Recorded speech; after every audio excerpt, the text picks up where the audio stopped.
खुलुमबाय लोगोफोर, आं दिनै दोंसे खन्थाइ लानानै फैदों। खन्थाइनि मुं सोर नों सिमांनि अनजालि। खन्थाइखौ लिरदों राजेश कुमार बसुमतारी आरो खन्थाइखौ आवरायदों जावलिया सिमां। फैदो बिदिब्ला बिथांनि खन्थाइखौ खोनासंलांदिनि। सोर नों सिमांनि अनजालि। सोर नों सिमांनि अनजालि, सिमाङावल' मानो आंजों नुजाथिफैबाय थायो गले गले, मोगथाङाव मानो आंजों नुजाफैया।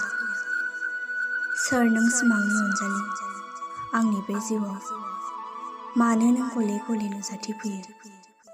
थारैनो आंनि सेराव मानो फैनो हाया नों अनजालि।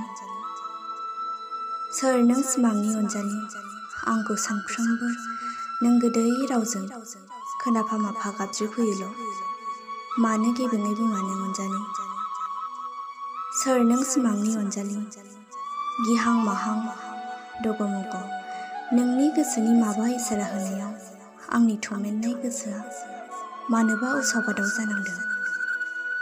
सोर नों सिमांनि अनजालि, नोंखौ सिमाङाव सानफ्रोमबो गले गले नुबाय थायो अनजालि, आंनि बिखा गेजेराव उफ्ले उफ्ले गेलेनाय।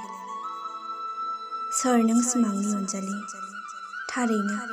थारैनो मोगथाङाव आंजों लोगोसे थाफानायमोनब्ला नोंखौ बोजबना लाबाय थागौमोन बिखा गेजेराव अनजालि, मोगथाङाव नुजाफैनो आंजों अनजालि।